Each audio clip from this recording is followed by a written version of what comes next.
Parcheggi, sicurezza e illuminazione, ecco il tris di problemi che attanaglia il viale Trieste a Cagliari, così sostengono i commercianti,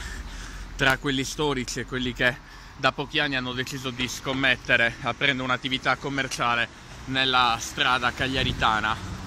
I problemi magari simili a quelli di tante altre zone della città è l'aria che tira, è quella di una zona che comunque è a metà tra la periferia e il centro, molto vicina a Piazza del Carmine, abbastanza ma forse non troppo a Via Roma. Questa è la Viale Trieste nel 2017, con i problemi poi classici, quelli che ci sono da sempre, pavimenti che lasciano il tempo che trovano e radici che oramai hanno letteralmente sfondato in molti tratti la pavimentazione. Il borsino degli affari stabile, anche perché da un lato resistono i clienti storici e dall'altro si fa comunque fatica a trovarne di nuovi, magari di altri rioni.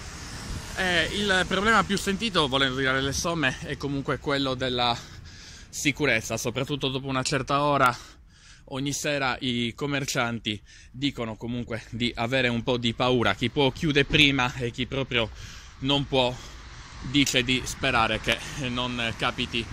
nulla di brutto e che possa ritornare a casa senza nessun tipo di problema nell'attesa di una nuova giornata lavorativa.